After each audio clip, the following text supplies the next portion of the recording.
Back to your tunes. That is music. Back to your tunes. That is music. Cartoon. That is music.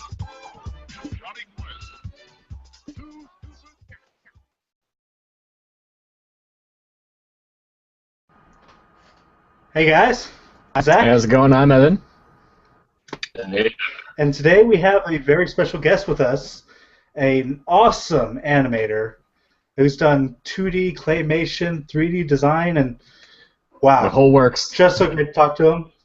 Ben, actually, I forgot to ask you this before we started. How do you pronounce your last name? Luce. Ben Luce. How you doing tonight, Ben? Very good. How are you How's guys? the day been so far for you? Pretty awesome. Yeah. All right.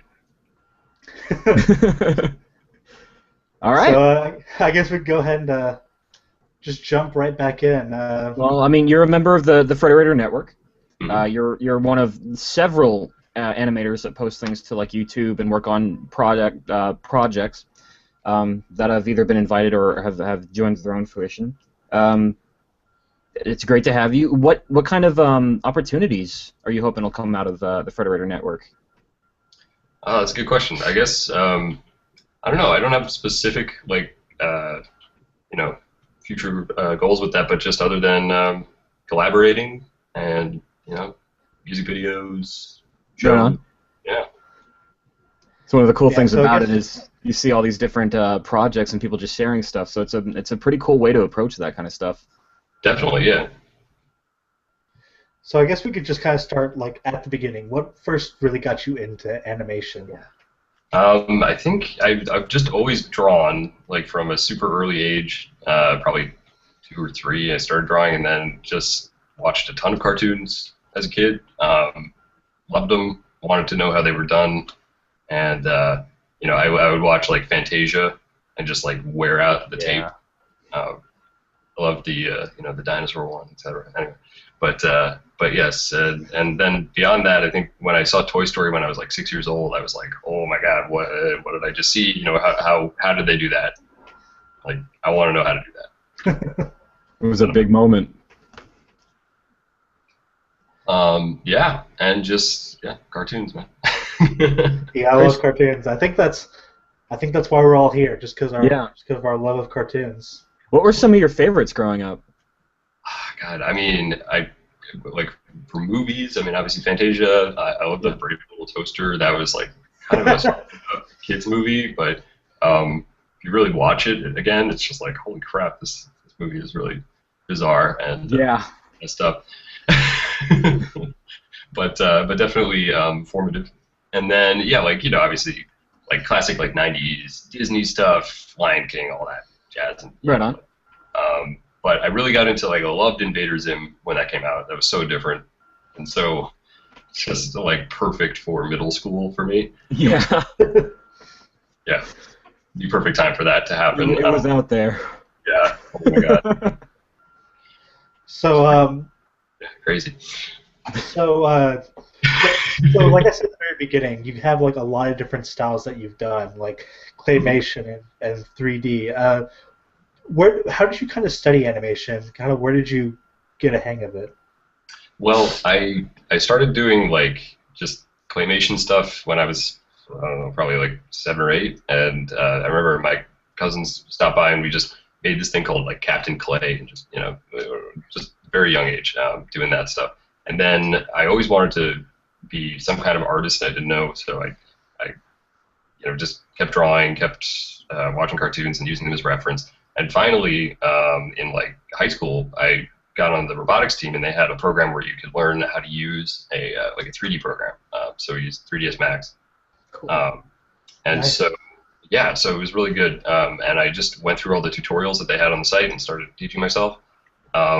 And it turns out there was this entrepreneur that came by to talk about this like magnetic building toy he was making, and his name was Scott Fentress. He was a really cool guy, and he saw that I was doing that, and he was like, "Oh, hey, do you want like a job?"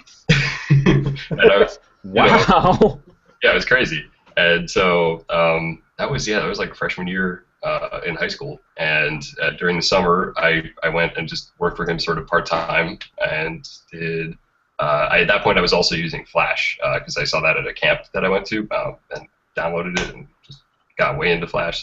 So I was doing mostly like Flash promos for him for his toy line, and they're just like kind of silly things, but they're fun to do. And then after that, like I did some 3D and stuff. I learned how to use Photoshop. I did all that just like within, creating Magna Blocks like content, and it was all, he was just from my hometown, so I literally just went to his place, used his Mac computer, and just did that stuff. Cool. Yeah, for a couple summers, and I guess my first like pro thing was like before college, right before college. A friend of my dad's, his son was working in New York as like a 3D animator and art director for this studio called First Avenue Machine, the full name. And they were doing a lot of like high-end 3D stuff, so they needed interns. And that's like my first exposure to like sort of the big, the real world of animation. The big game. Yeah. Cool. That's kind of how it started. You speak about one of the first things you do is claymation, and you actually have quite a large portfolio of claymation. Is there a specific reason why you favor that one so much? I haven't actually done a whole lot of that as of late, but I've shifted more to like 2D animation, and that's like my major focus right now.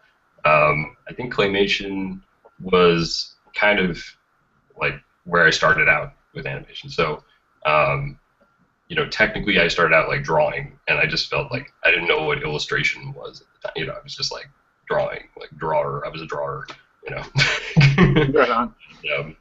And so, and then after that, I started realizing, I probably watched like Wallace and Gromit and Prometheus and Bob and stuff like that on TV, and I just got way into making characters and doing stupid voices and stuff. You're playing Bounce, yeah. So that's actually 3D, and I did that for a project at MICA where I went to school. We had this sort of like advanced 3D class where you can create a short animation, and you had 1 semester to do it. So that's what that is from. Right on. But yeah, MICA, Maryland Institute College of Art. That's where I got a bit more experience. I just was finally like surrounded by like other creative people, and I got to get severely influenced by all of them. So. Were there any professors that helped you in particular?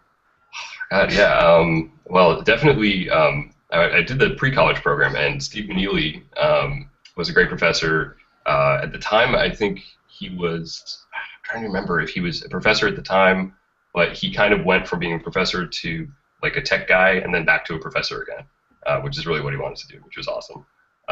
So Steve taught us some great like 3D tips, things that I hadn't learned by trying to teach myself, and we did all these cool little projects. There was one where we had to create like an alien plant, and just like sort of rotate around it and have it do something.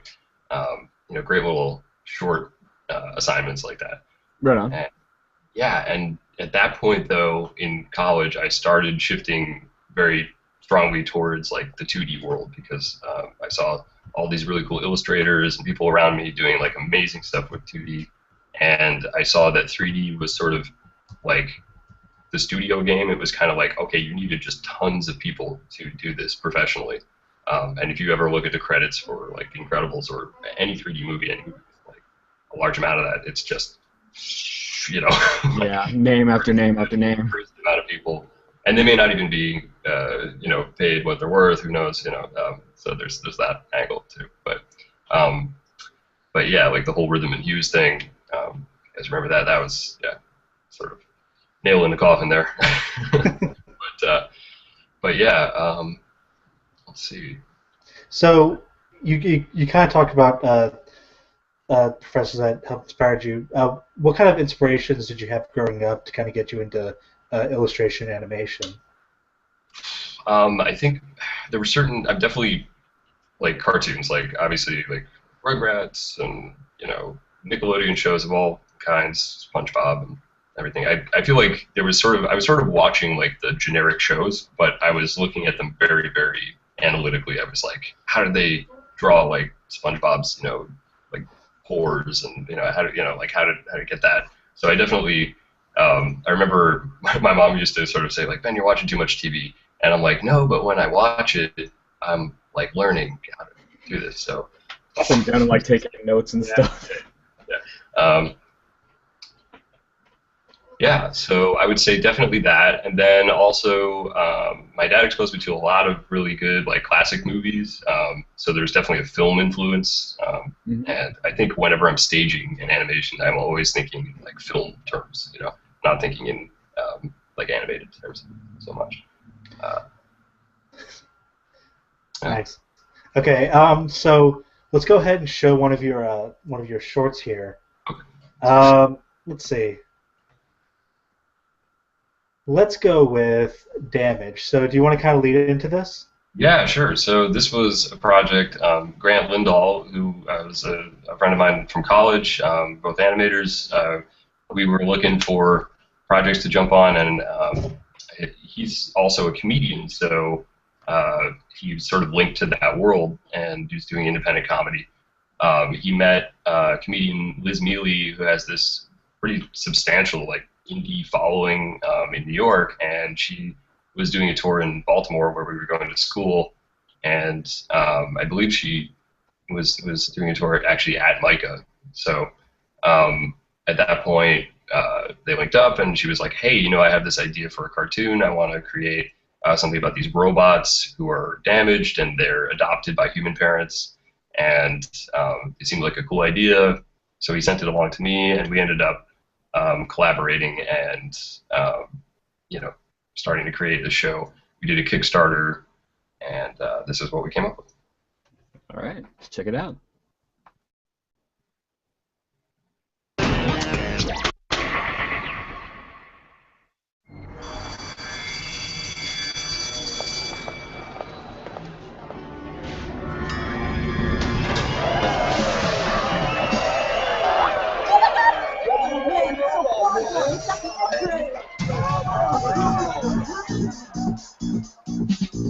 Who's a kid who's got the spark? For a crazy porn star? Look out, girls across the wire. He's a robot we desire. He's the coolest body super hot.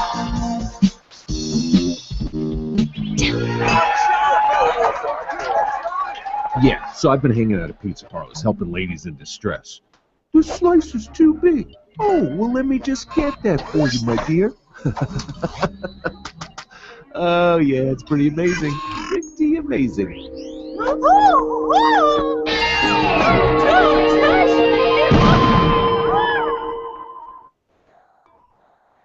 I feel so violated, yet so honored. Dillon's my hero.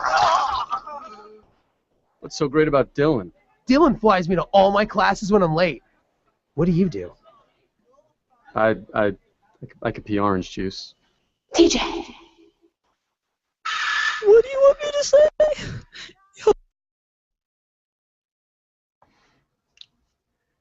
That was awesome.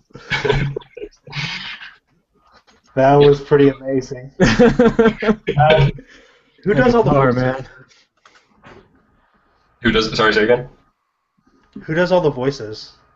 Yeah. So, well, actually, Grant did one of the voices. He did the guitar, which was very inspired. And I think that whole sequence was pretty much his idea. The singing and the guitar, and the singing was done by Liz's sister, who's also a professional musician, Emily Mealy. So, and then DC Benny, who's a comedian, a friend of hers, did Dillon's voice. And he's pretty established. Like if you look his stuff up, like he's been on a lot of things. And we ended up getting to work with a lot of really cool comedians, like sort of indirectly. Never actually met them, but they were just like sending us their voices, so that was pretty awesome. I think the biggest one is, or certainly up there, is Ted Alexandro, who's now becoming very popular. Yeah, he's the voice of the dad. So, yeah. So I was watching that, and the entire time I was watching it, I was thinking of a show that I used to watch when I was younger. I don't know if you watched it or remember it. It's a show called Kablam. Say again, what? Cool. Kablam. Oh, Kablam! Hell yeah! Kablam. For some reason, I was watching that, and it reminded me a lot of that kind of style of humor in that animation. Mm-hmm. Like the Henry and June kind of stuff, or like the yeah, totally. Yeah. Very like I guess kind of rough, like almost like physical. Sort of crazy. Yeah. And I think it's all because of the psychedelic background at one point. Oh sure, yeah. Yeah, that was totally. We were looking at just like '60s mod kind of stuff, like Samurai Jack. Also, there was one character in there in like the beginning, this sort of dancing girl character that was an inspiration for the 3 robots. Yeah. Anyway, lots of stuff. Yeah. This reference, but yes. So what kind of animated movies and shows do you like right now? Right now, the weird thing is I'm not always watching what's on right now, except like especially animated stuff. I don't always keep up with. Like I haven't seen Frozen. I haven't seen some of those major blockbuster things. I don't know. Like right now, I'm watching a lot of older stuff, like Ralph Bakshi and things like that. But I'm trying to think what's current that I'm watching. Well, obviously Adventure Time. I love Adventure Time, and I have been keeping up with that. And then like I think. Oh yeah, Steven Universe. I still have to catch up with, but that's pretty cool. I like that one too, and has some of the same people working on it as well. Like Rebecca Sugar, is awesome. Yeah. And, there's some ones that come to mind. I think I may think of something else too. You mentioned you were watching Ralph Bakshi. Is there anything specific of his that you're like watching right now? He's done a lot of stuff. Yeah, oh yeah, he's done a ton. I recently watched Fire and Ice, which is awesome. Right on. Yeah, a lot of rotoscoping, very cool use of that there, and pretty fantastic background work. I liked, let's see, I watched Cool World pretty recently. Cool. That's the one with the. That's the one with Brad Pitt. Yes. Brad Pitt, yeah. What I call the. I mean, I love it, but it's like, who came up with this and what were they smoking? That's one of those guilty pleasure films. Yeah. Definitely. So fun. So of course. For the wrong reasons. So of course the reason I'm talking to you now is because you're part of the Channel Frederator network, which is I've always found to be a great network. How did you first get introduced to that? Well, it was actually through Damaged. I believe, I'm trying to remember, I think it was Grant reached out to his friend Chris Troyce, and you guys know him, and so, he sort of, made the connection through that and said, hey, we have this web series, and maybe we could become sort of an affiliate, and et cetera, and so then we ended up, all of us getting linked through the network that way. Nice. All right. So the first thing I saw after you joined the network, after I joined the network as well, is a short that you actually entered into a contest. So do you want to kind of talk about this one? Yeah. So this is there was a contest on Funny or Die called the JeanClaude Van Damme Make My Movie Challenge, and you're given green screen footage of JeanClaude Van Damme doing all of his action-y things and saying stuff like, where's the girl, and like, who do you work for, and like, whatever, and you take that and basically make something with it in 2 weeks, and I actually found out about it like halfway through, so it was like 1 week, and so my friend Lake Bramlett, who is a voice actor, aspiring voice actor, he did like almost all the voices and did a really amazing job doing the Tootsie Roll Kid. But I won't say more than that. I'll just watch it, I guess. All right, let's check it out. In a world ravaged by destruction, one boy is searching for answers. How many licks does it take to get to the Tootsie Roll center of a Tootsie Pop? But he's not alone. Wait, what? JeanClaude Van Damme as VanClaude Sean Don. Who are you walking for? Who wants to know? Oh, sure, I'll tell you. What the fuck? Follow me. I'll cover you. Why are you here? Who are you? A story of bravery. Talk to me. Go ask Mr. Owl. I'll see you all in hell. I'll defuse the bomb. You go save the girl. What girl?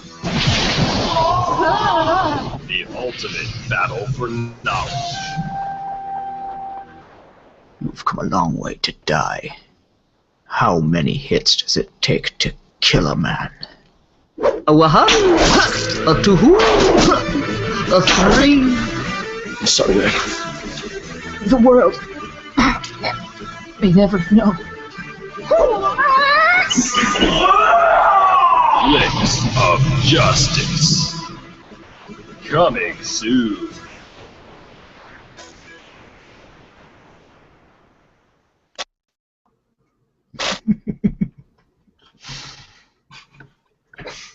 So that was awesome. Thank you.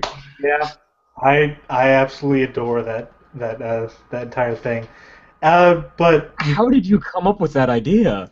Lake and I both collaborated on the script. It was sort of I kept thinking, okay, like what's the most like ridiculous scenario I can put JeanClaude Van Damme in? Like what's the place that he fits like the least into? And it's like this like lollipop world, like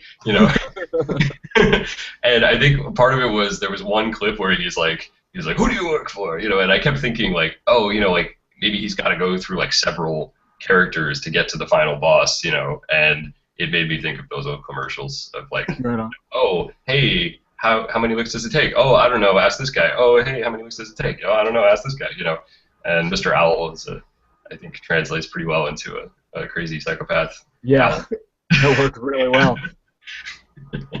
Yeah, definitely, and I liked how well you emulated the style of the old commercials too. Yeah, not even with the characters, but also like the background, just the entire setting. Until all the blood. I found like all of these, watercolor and sort of psychedelic type things and mixed them together and tried to make something that kind of matched it.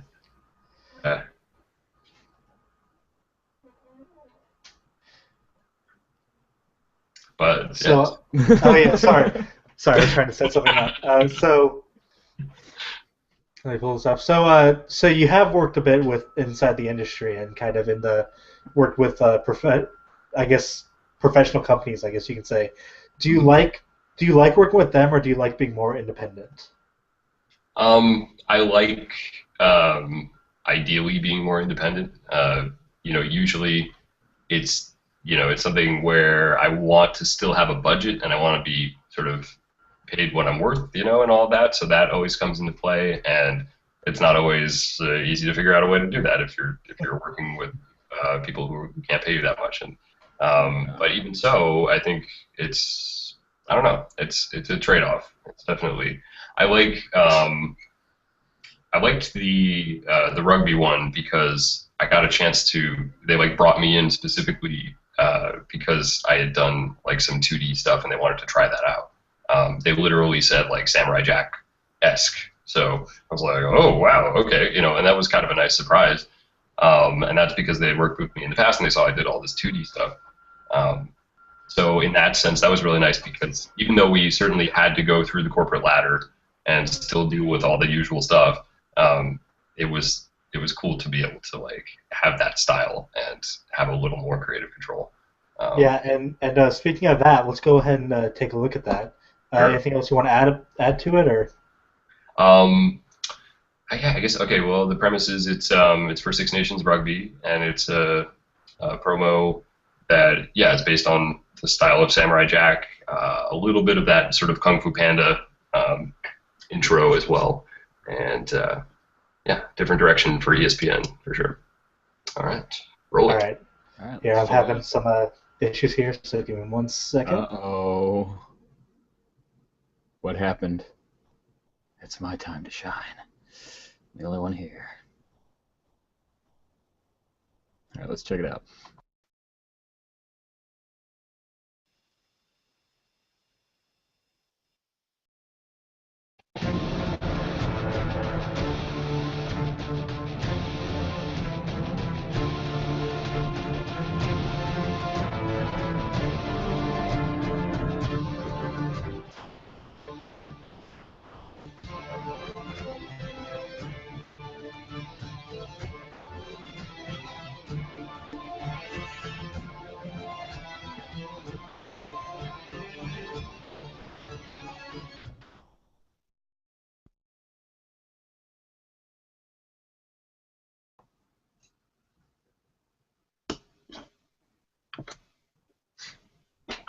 That was awesome.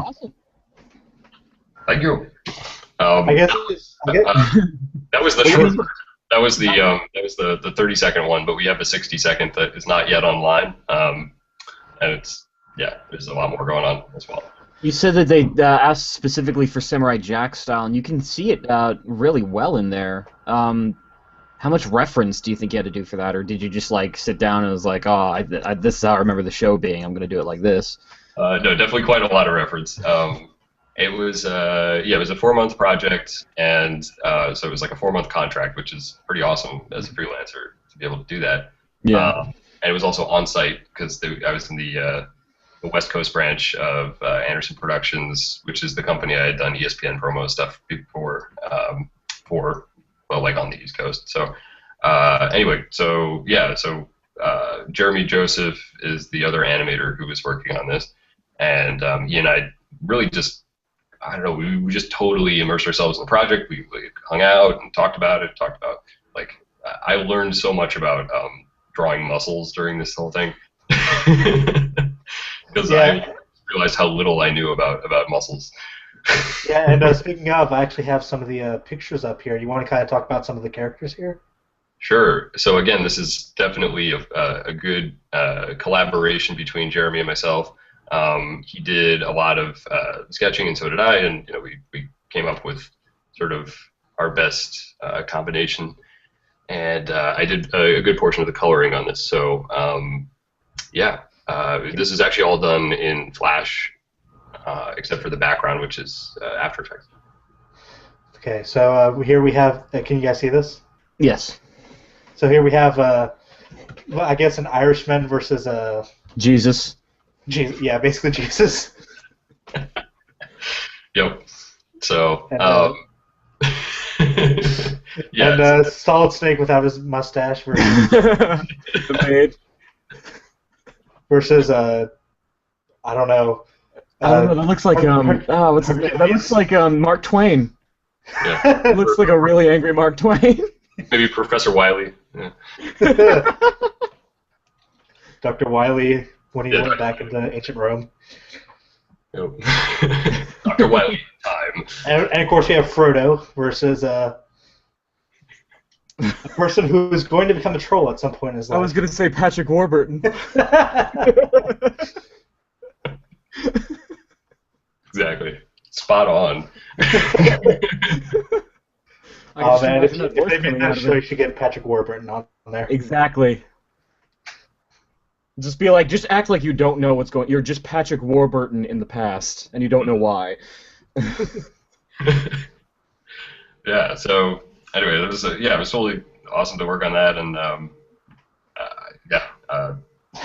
feel like it took a lot out of me, but it was a fun project, and definitely I can't wait to show you guys even more of that at some point, because there's like a full 60 version of it.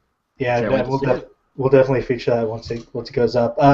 So can you kind of just walk us through from making a cartoon from concept to finishing it? Sure. Yeah, it's going to depend on the project, but usually if I'm doing it independently, I'm going to be involved in the pre-production and the production and the post-production. So, so for pre-production, that will usually involve obviously having some kind of writing if someone doesn't already have a script. Then beyond that, you've got to start to design characters and environments, all of the sort of visual development stuff, and move on to storyboarding, which is like,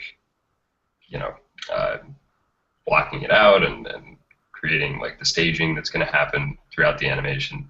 I will sometimes make an animatic just to put it to music or to pace it and use that as a reference. So for like the storyboard, I might use Photoshop and then draw out each panel and bring that into After Effects and start to line up the frames in the order and the length as well that I would like to see. So yeah, and beyond that, then you go into production.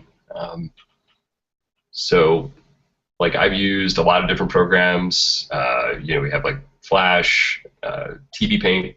This one you're seeing here is TV Paint, and then also I recently got Toon Boom Animate, which is really awesome. So, yeah. So I kind of pick and choose depending on what the needs of the project are, but yeah. And cool. What's your favorite stage? What's my favorite? What's your favorite stage of production? That's tough. I mean, I really like visual development. I've even considered like moving into that a little bit more because it's it's fun. You get to ideate, and then it's a little less work as well. Right on. But like it's super fun, and I actually did a lot of that for Six Nations Rugby. I can pull up some examples. Let's see. Probably the fastest way to do that is through my site, so I'm just going to send you that. All right.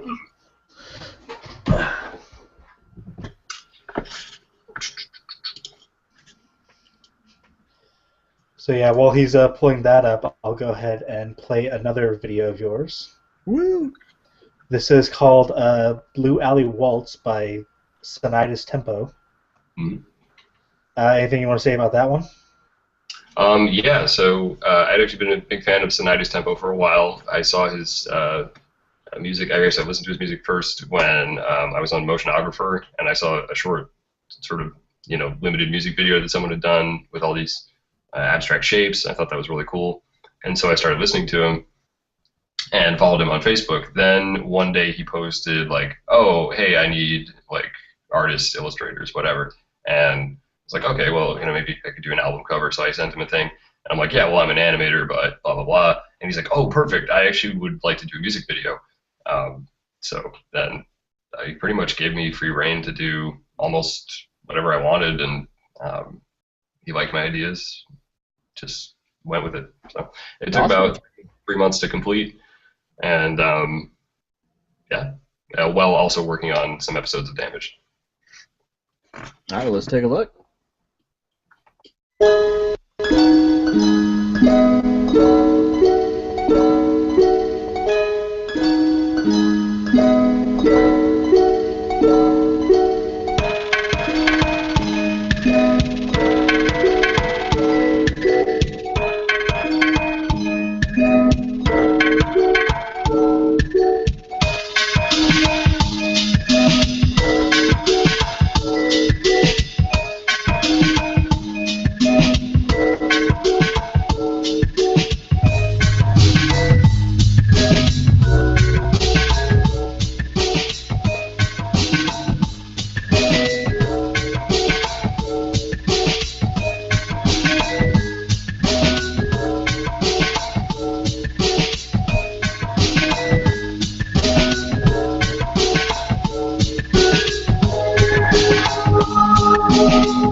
Fantastic. Thank you. Yeah, that was trippy as hell. I gotta ask, Ben, were those demonic eclairs circling that kid as he walked down the street? That's a reference to Voodoo Donuts here in Portland. Oh man, I've heard about Voodoo Donuts. Yeah. I have not. They sound delicious, though. I mean, they are pretty much demonic eclairs. That's awesome. And I have to ask. There's one part that I have to ask about. Okay. The cat, is that based on cake? It is. It is. It's actually based on my cat, but I thought, okay, he kind of was talking about the sort of Adventure Time style throughout. There's something, referencing that, and so, you may have noticed with some of the other characters, like especially like the girl, like it was sort of the face was like Princess Bubblegum-ish. Yeah. And so so the cat was actually my cat had recently died, and I thought, I want to sort of pay tribute, and then I was like, oh well, okay, let me take a look at like cake, and that's a good reference for the shape of the cat and the eyes and all that. So, and she's now, speaking of music videos, you mentioned you're working on a music video for a band in Portland. Yeah, exactly. So I actually. It's cool how you run into people. I met this girl Lydia at a bar, which is Blue Olive, and she's actually a member of a band. So she and Andrew, who are Fang Moon is the name of the band. They really wanted an animated music video, so we were talking about it, and I was like, oh, okay, like we can start referencing. I started watching a lot of Ralph Bakshi, a lot of I watched heavy metal and stuff, and you're talking about sort of having this very, I guess it's sort of retro fantasy kind of style story where they are actually characters within the story. And if you want to listen to their music, I'm going to send you guys a link. And Fang Moon, right, on Bandcamp? Fang Moon, yep. And what's the song called? We haven't 100% cleared which song it is, but I think it's going to be Faces. So yeah, but okay. That's not confirmed. And we're going to be doing a Kickstarter. So I'll send you guys a link as soon as we have it, and keep your eyes peeled for Bang on Kickstarter. Yeah. If it's half as awesome as that last one, it's going to be great. Dude, I think it's going to be twice as awesome. So, well, I'm going to actually go ahead and bet 3 times. Oh. 3 times is awesome. There you go. Got $20 on 4 times. What I like. So let's go. So let's go and start wrapping up. I want to ask you. Do you have any goals in the animation industry or film industry? I think my main goal is just to kind of keep doing the stuff that I like, but getting better at it. I guess that's my general goal. I don't have too much specific beyond that. Like, I'm not like actively seeking to join like a studio or anything like that, but I want to work with cool people and make cool things, and I think that's pretty much what it comes down to. Nice. All right. Evan, you have anything to ask him? Keep doing what you're doing, man. Yeah. That's awesome. I can't wait to see more of it. And Ben, do you want to plug anything before we go off here? Let's see. Oh, well, sure, yeah. I'm also going to be doing a very short collaboration with an illustrator here in Portland through After Effects PDX, which is a great organization that brings together animators and After Effects users. And in this case, this guy, James Fenner, you should check out his work. He's very cool, great illustrator. And I actually haven't met him yet, but we're going to meet tomorrow to collaborate on an animation for this thing called The Burst PDX, which is they pair up random animators and illustrators to create a short. I think it's going to be, I don't know, 20 or 30-second thing in about a week. So, yeah. Awesome. So also keep your eyes open for that one. That will probably end up on YouTube or Vimeo. So, yeah. Almost right. And I know you've also been doing some collaborations for the Channel Frederator network. Correct. I did a short, I think it was 6 seconds of that world map collaboration, which was the first one. And yeah, I don't know. They've been doing a ton of them. I can't even keep up anymore. Like the pie one, and they have one for the Webbies now, which is pretty cool. So anyway, best of luck to people who are doing those, and can't wait to see what they're going to do. All right. Well, thank you so much for joining us for our first interview podcast. I think it was a little rocky at points, but sure. I think we got through it. We certainly did. Sure, we did good. The connection seems to have held up pretty well, which is, I think... Thank God. Yeah, right? I mean, that's 80% of it, isn't it? Yeah, right. Just making sure All right, it holds up its end. Well, thank you so much, Ben, for joining us. All right, thank you guys for having me. I've been Zach. I've been Evan. And this is That Cartoon Podcast. Let me play us out. Oh man, now I need to pull this all up. We were so prepared in rehearsals.